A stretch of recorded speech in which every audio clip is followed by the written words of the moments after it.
We have been traveling a long time across this mighty ocean. Hawaii, Rangiate, Rarotonga, and finally Aotearoa, searching for fertile land. We traveled around the tail of Maui's great Ika, but everywhere people were already plentiful, so we had to go elsewhere. My sons, Tara and Tautaki, bravely led the journey south into unknown lands. In this place where you now stand, the Whanganui a Tara. The great harbour of Tara was named after my son, who with his brother found us this perfect place to settle. Here we will prosper.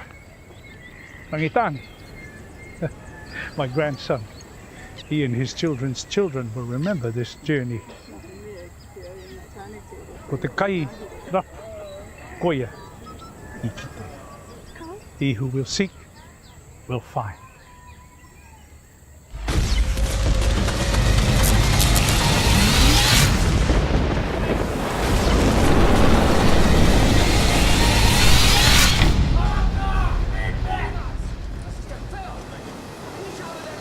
What does Tasman have us searching for?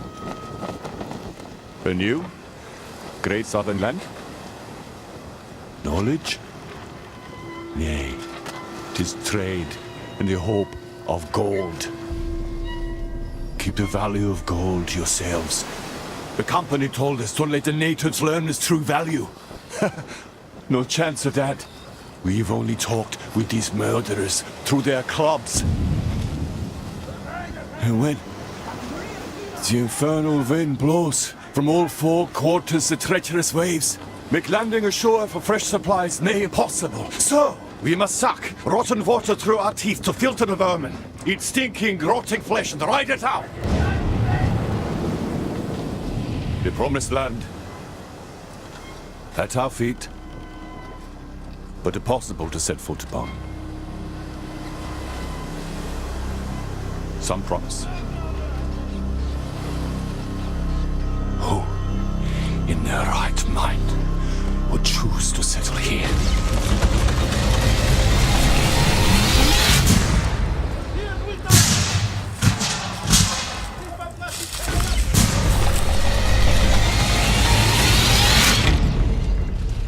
Our mana here in Te Upoko Te Ika was strong. The bitter south wind made for a harsh life, but it was the wind of change that dealt the final blow. Tribes from the north forced us to flee. They had more muskets and more hunger than we'd ever seen. We ran, were caught, and were about to be killed. I asked to sing a lament of farewell to my land and people. The chief, Te Rangi Hayata, was so moved by my song that he saved us and gave us refuge with his whānau. But now my son has seduced one of the chief's wives. So again, we must run.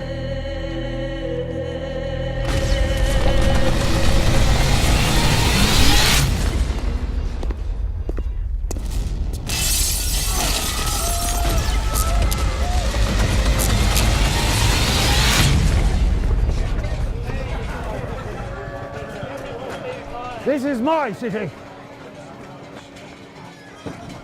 When our ship first arrived in 1839, this was all wasteland. There's nothing here except a few Māori power, so I made friends with the natives.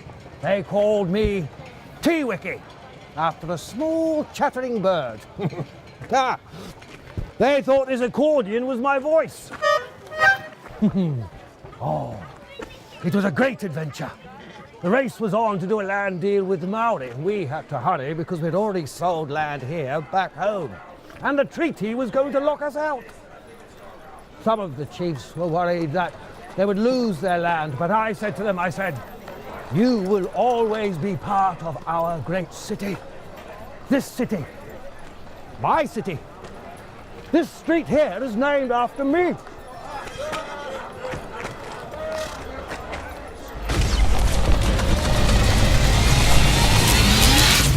It is clear to me and to my sisters of the Women's Christian Temperance Union that the link between alcohol and the poor, destitute and depraved is undeniable.